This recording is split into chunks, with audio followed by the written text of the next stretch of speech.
Recordemos que, recordemos que tienen que ir viendo también, adelantando como sea, las otras grabaciones para ver todos los detalles que no estamos alcanzando a dar ahora, así vamos un poco más rápido en la parte esta de los encuentros. Y ya nomás, vamos a ver si ustedes me dicen que se ve ahí, ya nomás vamos a ir con la PROL. PRL o PROL, lo mismo. Es la abreviatura de la prolactina. Como todo lo que es con lactos, implica la leche. Por lo tanto, la leche de mamíferos y por lo tanto la nuestra, de la lactancia. La prolactina es una hormona que es conocida por eso, por la lactancia, pero no es que solamente aparezca en la lactancia. En realidad, las mujeres tienen mayor cantidad de prolactina, aunque muy bajita cuando no hay lactancia, y aumenta, no mucho, considerablemente durante la lactación. Los varones también tienen una cantidad ínfima de prolactina circulante, muy poquita. Pero para el laboratorio es importante porque la prolactina cuando aumenta en el varón indica algún tipo de síndrome o enfermedad en el varón que suele estar relacionada con problemas testiculares y con alguna transformación celular en los testículos, por ejemplo. Cuando nosotros hablamos de transformación celular, estamos diciendo algo muy importante para el laboratorista, porque la transformación celular implica que cuando nosotros hacemos el corte, o sea, fijación, deshidratación, la inclusión, el corte, coloreamos y observamos, se observan morfologías anormales en las células.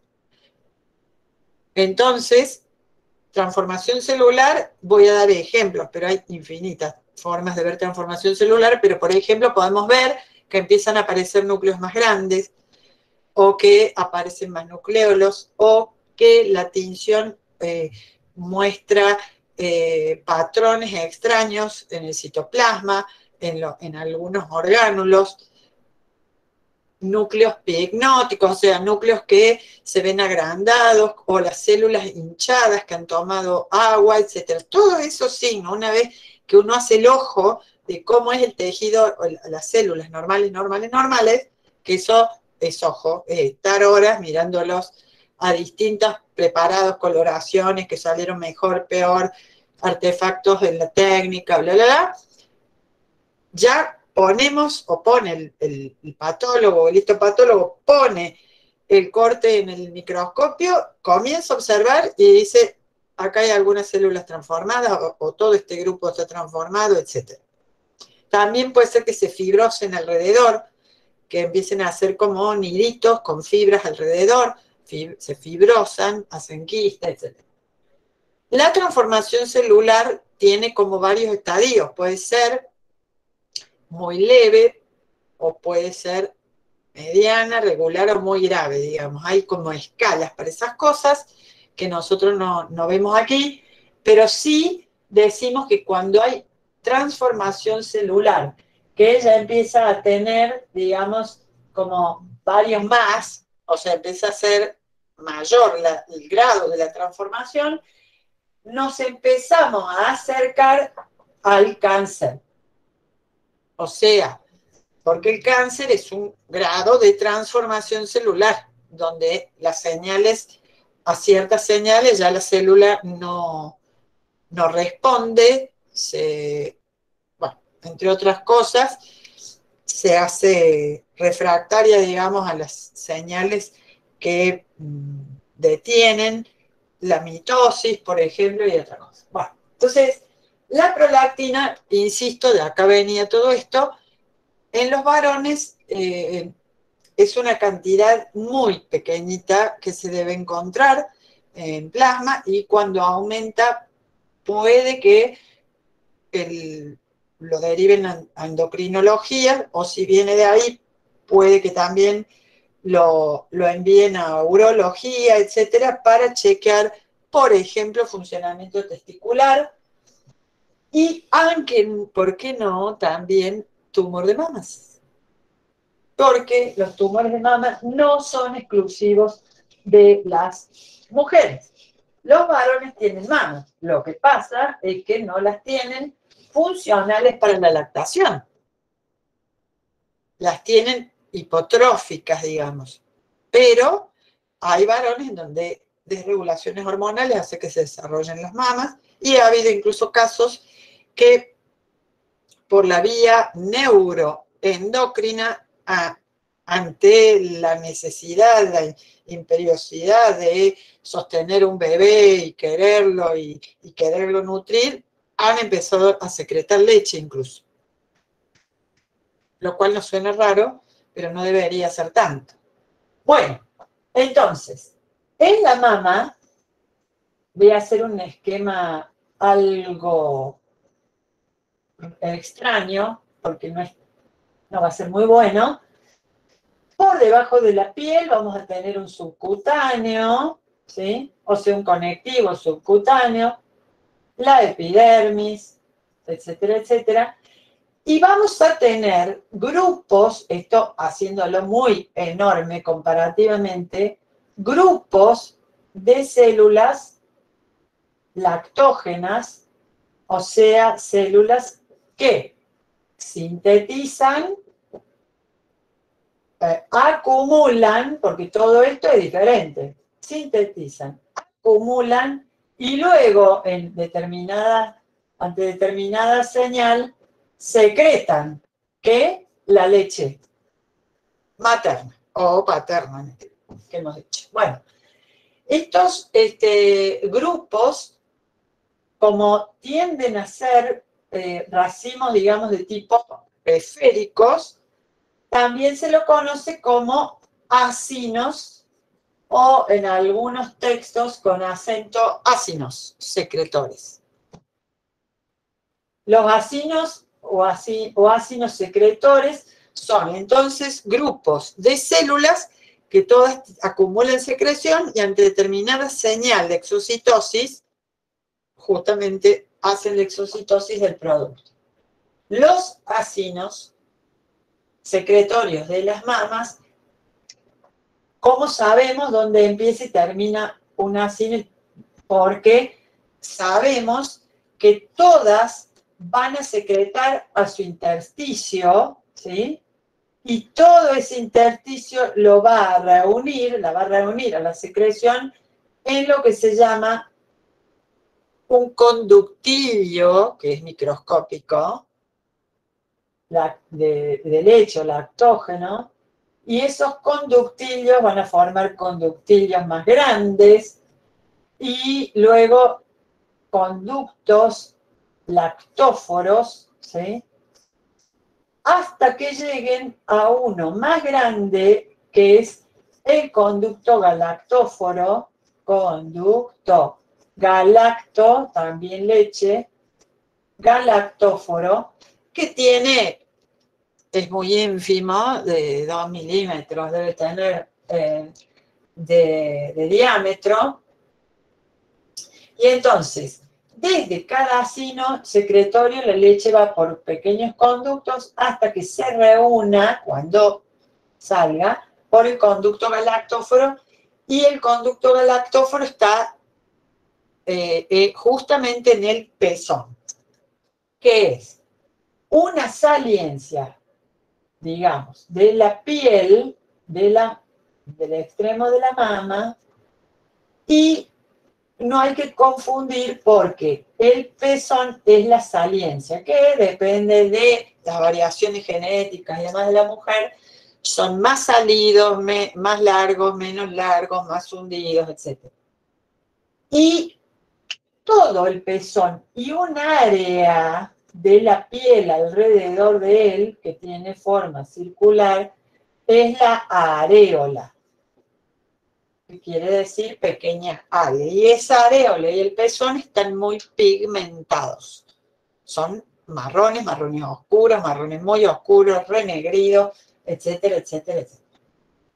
o de color levemente anaranjado en las mujeres muy blancas, etc. Entonces, en realidad, el pezón es lo que el bebé, tirando la mandíbula inferior hacia atrás y colocando la lengua, va a succionar para tomar la leche. Va a apoyar los labios en la areola. ¿Y por qué muy pigmentados pezón y areola?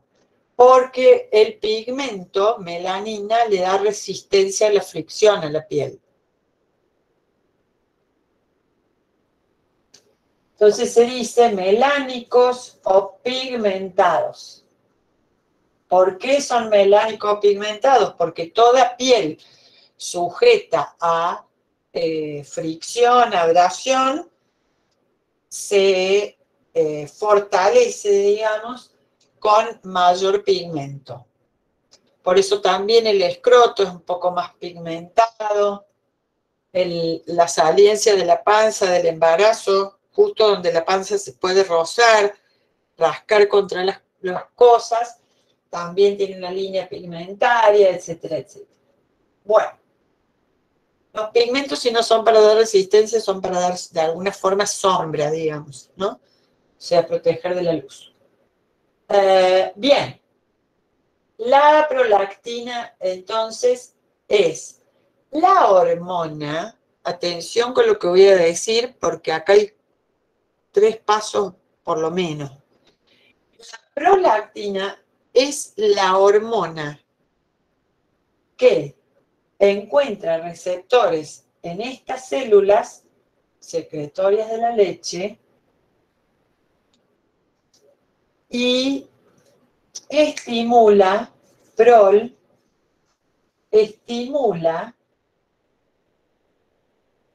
la síntesis y acumulación de la leche. No dije salida de la leche. O sea que las células están como más pequeñas, pero ante la incidencia o el trofismo de prol, comienzan a aumentar de tamaño y llenarse de granulitos internos que ¿qué tienen? Tienen las proteínas de la leche y las grasas de la leche y agua. O sea, la leche materna tiene los 3 componentes básicos, o sea, tiene proteínas de la leche, tiene lípidos o grasas de la leche y tiene glúcidos. ¿Y cuál es el glúcido? La galactosa, por eso se llama así, la lactosa, que está formada por galactosa y glucosa. Es el famoso disacárido formado por galactosa y glucosa, o sea, la lactosa. Azúcar de la leche, grasas de la leche y proteínas de la leche. Esas leches que vienen hoy blancas, medio transparentes, súper livianas, que no tienen nada prácticamente, bueno, le han ido sacando, para hacerlas descremadas y demás, le han sacado los lípidos, o sea, las grasas de la leche, y con todos estos sistemas para quitarle los microorganismos pasteurizados y demás, se le han ido las proteínas y a veces solo tomamos azúcar y cuando son deslactosadas ya no sé qué se toma, sinceramente. O sea, pero bueno, eso cada uno lo leerá después en las etiquetas cuando compra leche. Bien, entonces, prol es una hormona que además va a tener en cuenta el posible embarazo y cicla, digamos, de alguna manera con el ciclo femenino. Pero el proceso, en realidad, lo inicia los estrógenos sobre las células de la leche todos los meses en la primera parte del ciclo, o sea, termina la menstruación, ¿sí? Termina la menstruación y comienzan los primeros días llamados estrogénicos o periodo estrogénico, y cuando van aumentando los estrógenos por sangre llegan a estas células y ¿qué les están diciendo? estrógeno. ¿A qué suena? ¿Qué tipo de hormona serán si se llama estrógeno? Como progesterona y todo eso. Al ser hormonas lipídicas, Sexuales. claro, son las hormonas sexuales que todas son de Esteroides. esteroides. Entonces, eso, viene. Entonces van y pasan directo por dentro y activan genes.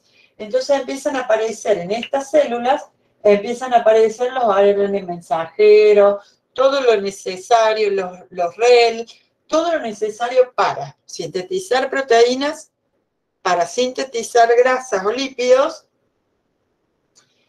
y obviamente el mecanismo glucídico, que es un poco más sencillo. Pero estas células entonces empiezan a aumentar de tamaño y cargarse de secreción. Pero, atención, el estrógeno se dice que solamente sensibiliza a las células. O sea, el tejido mamario tiene una fase de sensibilización por estrógenos. Es como preparar el camino para la prole. Les activan los genes necesarios para estar con los ARN mensajeros, todo, listos para cuando venga prol, y prol ya no es esteroide porque es hipofisaria, no es sexual. Entonces prol, que es de tipo proteico, tiene que tener receptores acá en estas células y ahí se transduce al interior, que se traduzcan los mensajeros y demás a las proteínas. En esta fase estrogénica, recuerden que los estrógenos son los que dan caracteres secundarios y demás. Es cuando en algunas mujeres las mamas comienzan a hincharse, cargarse de líquido, edematizarse un poco, pero todavía no es por leche. ¿Sí?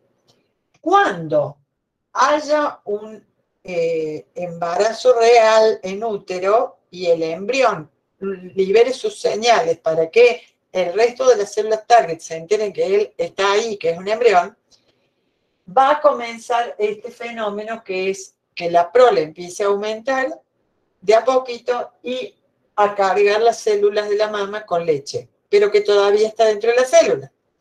Entonces, estrógenos, sensibilización. Si no hay estrógenos, cuando venga prol, no va a tener dónde actuar. Por eso es un concurso o sinergia entre las dos. Primero debe haber sensibilización estrogénica, esto le pasa a todas las mujeres en todo el ciclo, pero cuando no hay embarazo se le deshinchan las mamas, dejan de doler o de molestar, porque pasó el proceso y no hubo embarazo. Si hubo embarazo, sí, ocurre que después empieza a aumentar prol. Prol hace que entonces las células se carguen de leche y entonces cuando vemos a las mamás con el embarazo de 6 meses, 7 meses, con unas mamas bastante mucho más grandes, porque las células también han proliferado. Entonces hay más acinos que le dan volumen y las células están más grandes y cargadas de secreción. Entonces la mama está hinchada, gorda. Pero la mamá, digamos, no está amamantando hasta que no llegue a culminar el parto. Por lo tanto, hay una tercera hormona que va a venir después, que es la oxitocina, que se va a secretar en grandes cantidades, esta es la hipófisis posterior, y la oxitocina provoca la eyección de la leche con Y y doble C y acento en la O.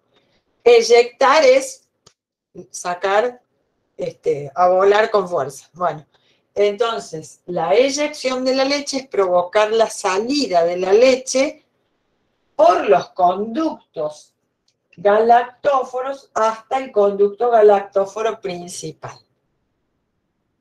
Ahí es cuando vemos las gotitas blancas de leche salir de la mama. Profe, ¿puede pasar que alguna mujer tenga secreciones sin estar embarazada? Sí. ¿Sí? ¿Y por qué se da? ¿Porque tienen oxitocina o...? No, porque probablemente haya aumentado prol Y con la poca prol que hay, si tuvo mucho estrógeno, puede ser mucho estrógeno antes, que con poca prol ya tiene el efecto. Puede ser, a ver, hay mujeres que en vez de bajar la progesterona y menstruar, no la bajan tanto, menstruan o no menstruan, o menstruan un poco, pero la progesterona sigue alta, y eso para el organismo hay un embrión. Entonces a veces eso también puede ser, o mucha prol circulante en esa mujer. O sea, solo por decir de este lado que estamos viendo, hay otras desregulaciones. Hay medicamentos también que lo provocan.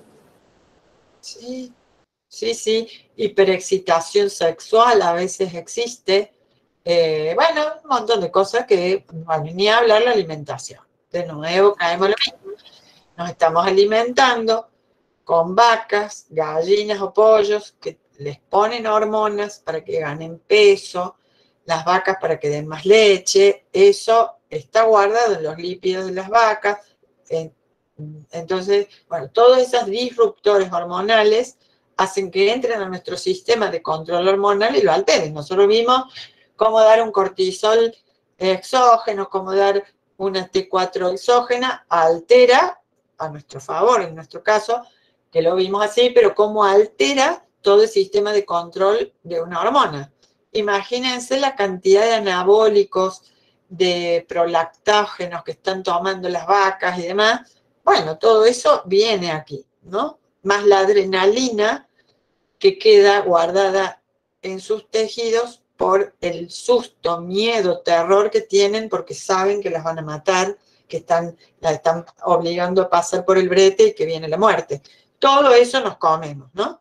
Entonces, todo eso se llaman disruptores endocrinos porque se meten a disruptar todo el mecanismo de control hormonal. Profe. Hay para hablar de eso un montón. Sí. Con respecto a lo que decía de la oxitocina, yo a mi hijo lo tuve por cesárea y entonces costaba más que pudiera secretar leche, que supongo que debe ser por eso, como no hay un parto natural, no está ese estímulo. Sí y no. Hay pocos casos que sí y hay muchos que no.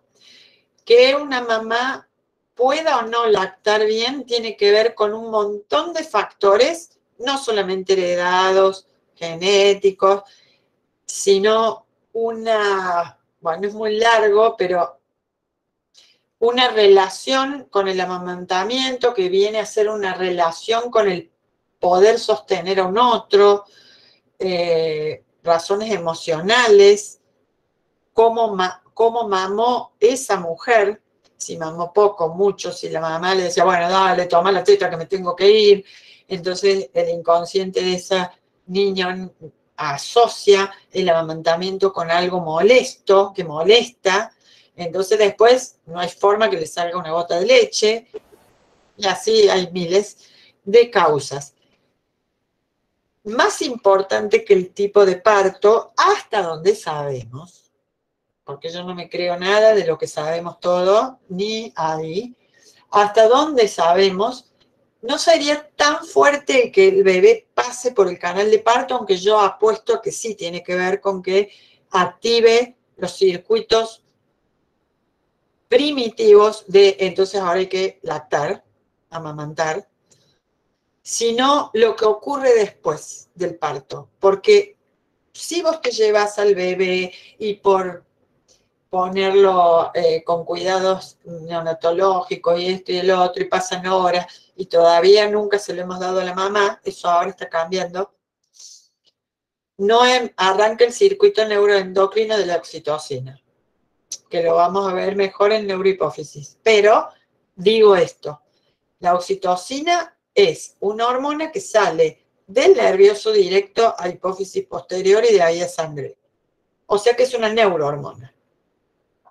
Esta neurohormona es la que hace dos cosas más, pero dos efectos importantes tiene, que son hacer que las células del cuello del útero empiecen a contraerse para la dilatación del cuello, que eso ya lo dijimos, y el otro efecto es venir acá y hacer un efecto de ordeño sobre los acinos y provocar la eyección de la leche. Resulta que hay unas células acá que son así, chatitas, y que rodean al grupo de acinos y se llaman células mioepiteliales, miomusculoepiteliales. ¿Por qué? Se las nombró así porque son un epitelio, en realidad están recubriendo el acino, pero son contráctiles, son lisas.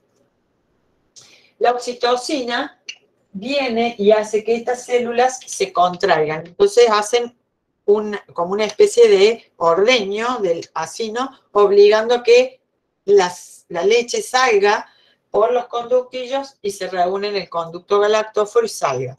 Entonces, cuando después de ocurrido el parto, se coloca al bebé, la mamá se desespera y dice, pero no me sale nada. No importa, te dicen las enfermeras, las parteras, lo que sea. Las dulas, que ahora hay doulas o dulas, es ponerlo al bebé en el pecho a que, tipo chupete, succione y haga el movimiento acá en la areola y el pezón. ¿Por qué? Porque acá hay tejido sensorial nervioso que tiene acá toda su, digamos, dendrita, y van ¿a dónde? Van al hipotálamo, y del hipotálamo al grupo de células nerviosas del hipotálamo que descargan la oxitocina.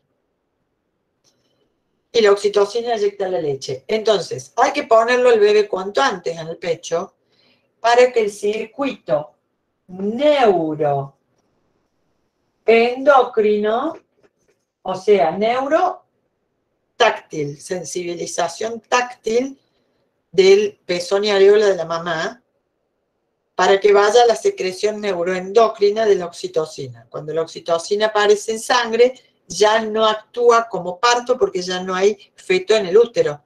Entonces, ahora sus efectores son las células mioepiteliales que provocan la eyección de la leche. Sí, cuando hay feto, provocan la contracción del útero para el parto. Pero cuando ya el feto salió, el mismo circuito de la succión en la areola hace que haya oxitocina, pero ya no hay efector, ya cambió el útero, ya guardó los receptores de la oxitocina, el cervix, y ahora los receptores están en la mama puestos, entonces, en las mioepiteliales. Entonces, es así. 3 pasos.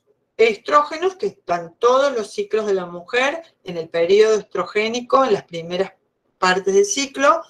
Sensibilización de las células de la mama o lactógenas. Segunda etapa, aumento de la prole en el embarazo, con lo cual provoca la síntesis y acumulación de la leche. Y luego del parto, previa sensibilización de la mamá, eyección de la leche a cargo de la oxitocina. También por esto, y es un mecanismo resguardador también de las mamás, mientras el bebé lacta, la mamá tiene leche. Por eso van a escuchar que algunas dicen, ay, me fui al trabajo, 3 días que no le pude dar la leche y se me cortó. Claro, porque ya no hubo el estímulo iniciador sensorial o táctil sobre la mama. Entonces, por eso se corta rápido la leche, la eyección y síntesis de la leche, porque ya no hay bebé succionando. Por eso las mamás ahora se van al trabajo con el sacaleche, porque igual hacen la succión en la mama. Sí, los que quieran se van, si son más de las 9 largos. Bueno. Profe, una pregunta, ¿puedo? Sí. Con respecto al laboratorio, en realidad. Cuando se dosan los niveles de prolactina, entre los requerimientos que tienen, uno es no hacer ejercicio por 2 días previos. Sí. Entiendo lo de la tensión sexual, por una cuestión de la excitación va a hacer que se produzca una... La excitación sexual aumenta, sí. Claro. Eso lo entendí. Y lo de no bañarse el mismo día era uno de las... Por la estimulación de la mama. Claro, eso también. Pero lo de los ejercicios por 2 días previos, ¿hay alguna relación con otra hormona? Con la... ¿Por qué razón se da? Mira, no sé bien, pero yo sí sé, no sé si Federico si está y sabe más que yo de esto. Yo sí sé que el ejercicio fuerte cambia casi todos los sistemas. Es más, aumentan los neutrófilos, aumentan muchos de los blancos, te da distinto la orina, te da distinto la prol. Es como... Cuerpos cetónicos, proteínas en la orina. ¿Mm? No, lo de la orina que decía, por los cuerpos cetónicos, proteínas en la orina. Sí, sí. Cuando vos haces ejercicio regular, no, porque hará su cambio y después se normaliza. Pero sí sé que el ejercicio fuerte cambia, y bueno, inclusive te aumentan los rojos después de 2 o 3 días, si vos hiciste un ejercicio y te quedaste sin oxígeno o con poco aire. Sí, sí, vayan nomás. Pero bueno, la verdad es que todo lo que sea estimular las mamas o la vulva va a provocar aumento de estas, o cambios en estos juegos hormonales, eso seguro.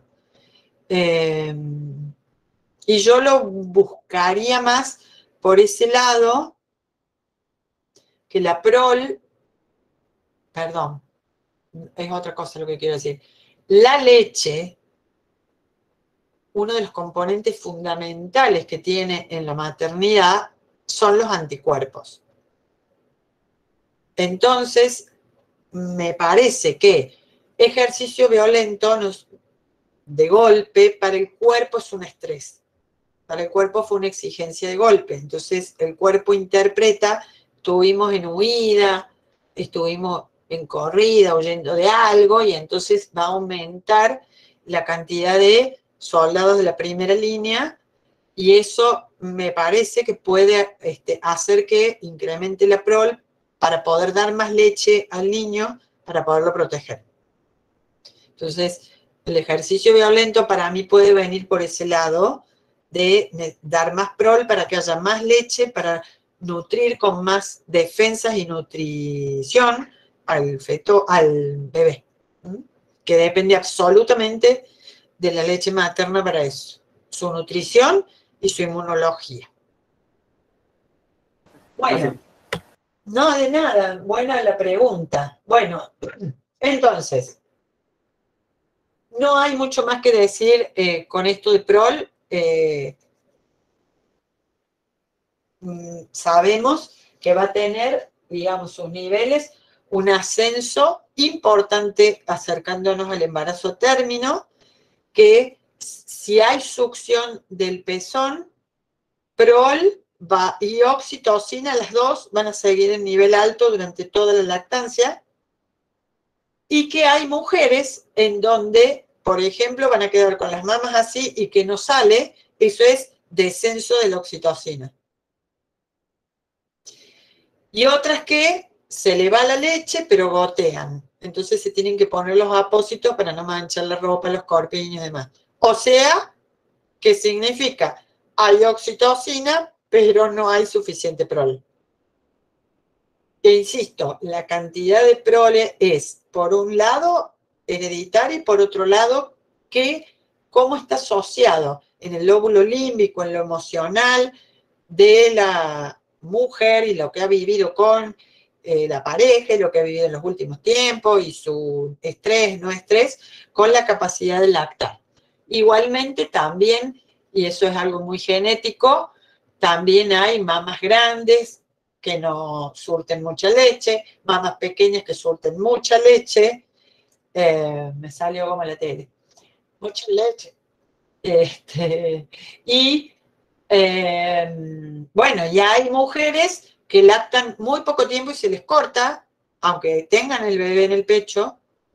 Y hay mujeres que lactan los niños hasta que tienen 7 años, y hay casos, muchos. No Profe, ¿cómo era con el tema del goteo de leche? Y pensaba, si yo te digo, hay una mamá que tiene mamas muy chiquitas, pero anda goteando la leche. Es porque está el exceso de la oxitocina. tiene oxitocina que le eyecta la leche, Sí. pero la cantidad es muy poquita. O sea, Bien. si es hormonal, es poca prol con oxitocina normal. Si es hormonal. Bien. Porque también, por ejemplo, hay otros factores nutricionales y demás que hacen que la hormona estaría todo bien, pero tiene muy poquitos ácidos funcionales. Bien. O te planteo otro caso. Si yo te dijera que sus estrógenos no fueron suficientes, No tiene la estimulación para que se genere prol. no tiene la sensibilización La previa, sensibilidad. el Bien. concurso acá. Entonces yo te puedo decir, sí, pero ella tiene problemas hormonales, no come grasa, está anoréxica, no quiere comer, se ve gorda, no come grasa, no come aceites, entonces no tiene grasas, no tiene dónde guardar estrógeno.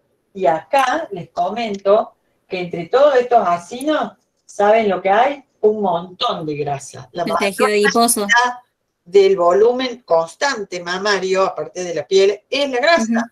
Sí. Los adipocitos, ¿por qué? Porque son la reserva también de grasa para surtir luego a la leche. Y por supuesto, acumule de estrógenos, hormonas liposolubles. Entonces, si yo te digo que esta chica anoréxica no tiene grasas, no come grasas, no tiene estrógeno, ¿de dónde lo va a sacar? El poco que tiene lo deriva colesterol de membrana, a lo más importante, a la mielina del nervioso. ¿Y de dónde no lo va a enviar? Acumularlo en caderas, en panza y obviamente que una de las cosas que se va a afectar son los corticoides no gonadales y los estrógenos ováricos. Entonces, no tiene suficiente estrógeno, después viene prol y no encuentra asidero, no encuentra sensibilización previa. Sensibilización. Bien. Entonces una mamá demasiado delgada, con suerte amamanta, pero no. Yo digo esto, sé que es antipático para los estándares que hay de belleza y demás, pero las mujeres deberíamos tener nuestra grasita en mamas, nuestra grasita en caderas. Y el que no lo quiere entender y crea que eso es de gordas, bueno, allá ellas, ¿no? Porque es nuestra salud. Tampoco irnos al sobrepeso, que tampoco es saludable. Pero digo, el estándar muy, muy delgado de mujer, piel y huesos, no está bueno. Saludable no va a ser, y menos para amamantar o a formar un feto. Bueno. Profe, una pregunta. Otro caso de eyección, si la madre no está embarazada, ¿puede ser que un factor sea un embarazo, que escuché, embarazo psicológico? Sí. ¿Que se puede dar un caso así? No la tuve que tratar de eso, pero no es privativo de perlas, pasan las mujeres también. Miren, la maternidad es un impulso biológico tan primitivo como tan fuerte, porque es primitivo. La programación que tienen nuestros genes para que seamos madres y padres es muy fuerte, porque es la supervivencia de la especie que nos ha llevado a estar millones de años acá en la Tierra. Ahora, el impulso maternal es originalmente muy fuerte, es no cultural, significa que si sacáramos las culturas, apenas empiezan las apetencias sexuales, andaríamos todos teniendo relaciones, hijos, hasta desgastar las máquinas corporales, a eso me refiero. Después todo lo demás empieza a pintar esa conducta primitiva y muy potente, irresistible al punto de ¿cómo se dice? Las pulsiones, ¿sí? La actividad sexual, la maternidad y paternidad es como una pulsión, no se podría frenar. Que la hayamos frenado, limpiado, acomodado con la cultura es otra cosa.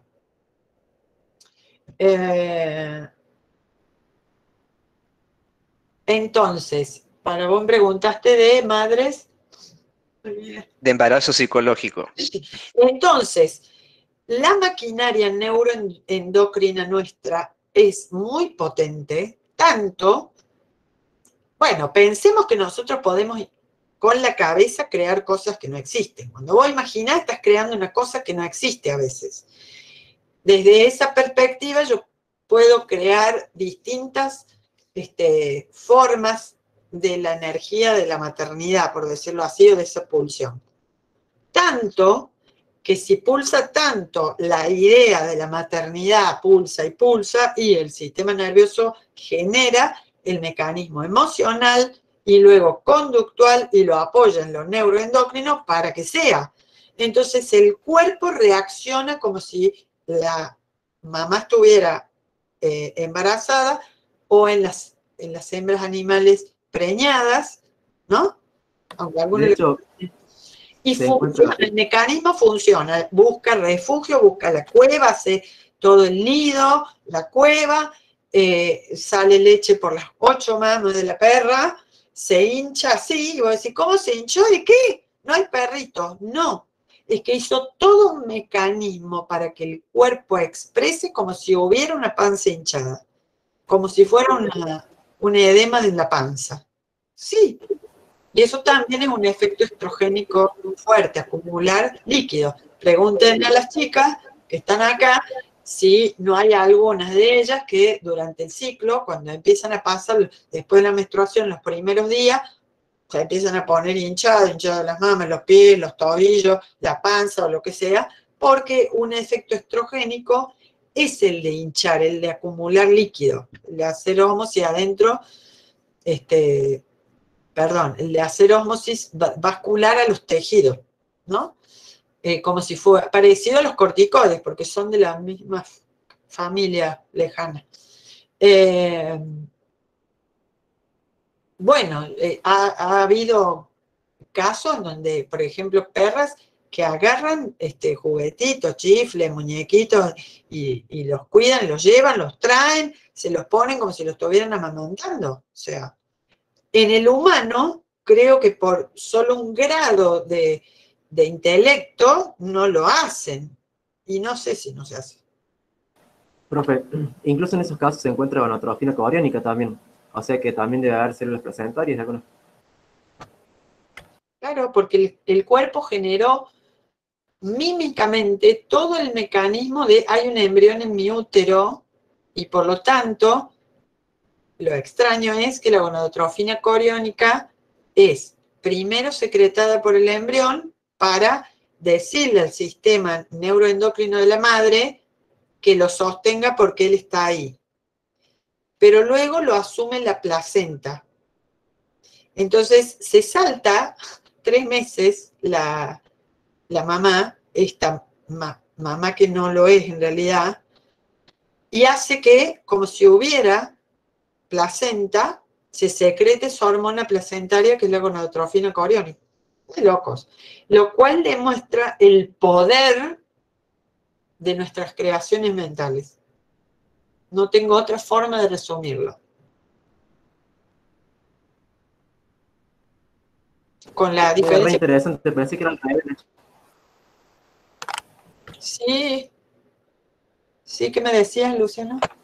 No, decía que es re interesante, pensé que era al revés, de hecho, pensé que justamente había gonadotrofina coriónica porque había células placentarias y no que se formaban. No, salvo que haya habido un embrión que perdió y que ella no supo que perdió y que sigue con un embarazo desde psicológico, pero es muy raro eso. Más bien es el poder del nervioso creando en el endocrino y en los órganos de la mujer una gonadotrofina coriónica como si hubiera una placenta. O sea, de hecho deben existir células en el útero que se mimetizan como si fueran placenta para que exista, porque tienen que haber activado un gen que haga gonadotrofina coriónica que es proteica. Por lo tanto, digo, algunas células, aunque no las veamos ahí en el útero, han dicho, bueno, ¿quién quiere ser por un rato placenta? Yo, y algunas mezcladas ahí hacen eso. Es muy loco. Y a la vez es fascinante. A la vez como también puede existir exactamente lo contrario. Una mujer tan trastornada, no en el sentido peyorativo de la palabra, tan trastornada sus mecanismos psicológicos, emocionales, que por lo tanto afectan todo lo neuroendocrino, que mata a la cría. O sea, de hecho, en los embarazos por violación ocurre mucho. La mujer siente que le han introducido algo contra voluntad que crece dentro de su cuerpo y que lo identifica con la persona que la violentó y le hizo sufrir y que le sigue sufriendo. Entonces, no puede asociar a ese feto con un hijo de ella, aunque sea fruto de un desgraciado. Por lo tanto, va creciendo su bronca, su rabia, hasta llegar a un odio a esta cosa que crece dentro de su cuerpo, inoculada por un desgraciado que odia este feto.